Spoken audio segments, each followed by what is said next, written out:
Welcome to this series of videos from School of Management and Innovation on the Essential Manager Guide. In this series, we will be talking about various tips, tricks, and guidelines that you as a new manager or even a seasoned manager can learn from to better perform in your career. So go ahead and subscribe to the channel and keep watching out from new updates. In this first video of the series, we would be talking about the essentials of what a manager should be doing once they are newly promoted into the role. Any employee who joins an organization dreams of climbing the ladder to the top position and success. Becoming a manager is his or her first dream. Some people work harder than ever, put in long hours and even weekends to get promoted.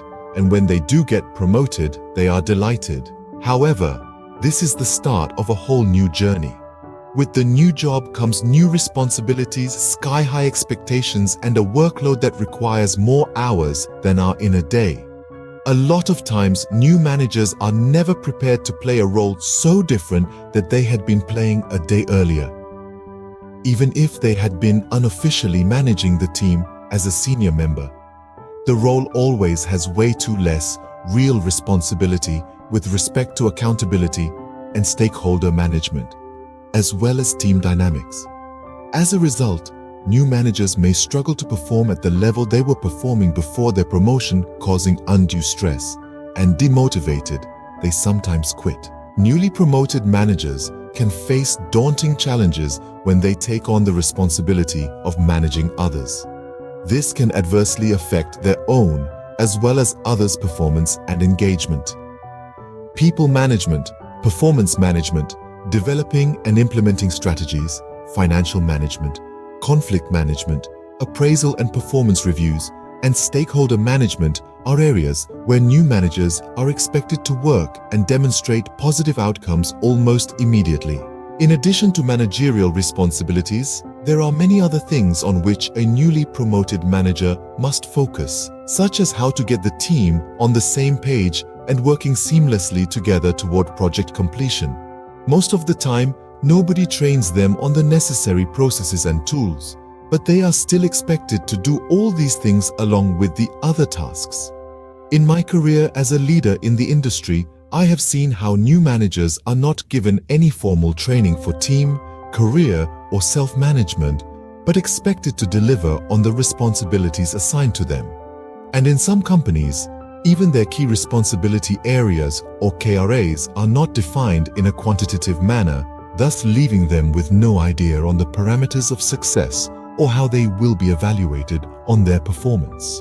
The aim of this video is to provide answers to the very fundamental questions new managers across industries and roles have. Because the problem faced by these managers are universal, related to performance, team, strategy, financial and conflict management.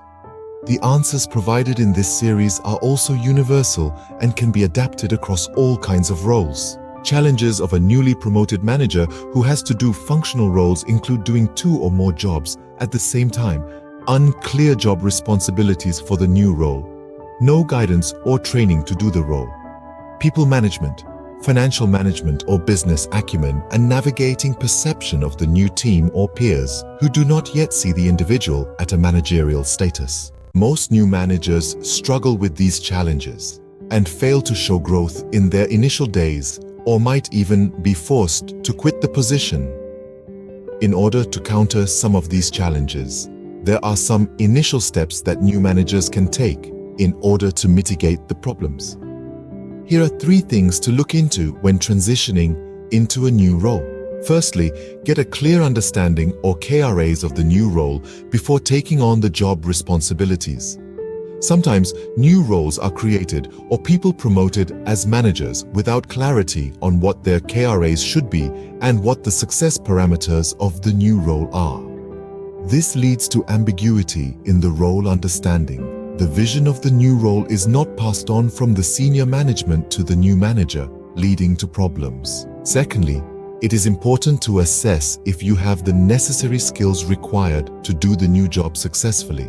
A lot of new managers go in for a promotion without the necessary skill sets or understanding of the position. Analyze what are the gaps in skill sets that you might have It could be people management experience, or tools to track team productivity, or methods to identify problem creators in the team. Note that asking for training requirement is not a show of weakness, especially when you have just been promoted.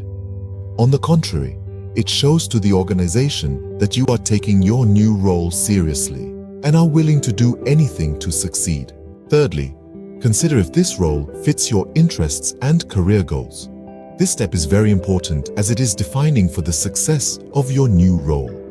Software engineers might take up a new manager role when their interests and career goals lie in coding or architectural development. Similar, a people person might take a promotion into an individual contributor role just for the sake of it. This leads them to focus away from their core interests in pursuit of the salary hike and eventually leads to dissatisfaction, failure, or stress. Also, insist on a transition period from your current role to your new role. Many times, new managers are expected to fulfill the old responsibilities along with the new role too. This can again lead to the new manager prioritizing one role over the other or failing to perform in both roles. It is important to discuss if someone will be promoted or a new hire would be joining in to handle your old role, as well as take a handover from you. Agree on a sensible plan on when this hiring or promotion would be complete and how the handover of the responsibilities would take place. Many times your company or manager would not have all the answers, and this would give them an opportunity to find answers to your queries and make the role transition easier and better.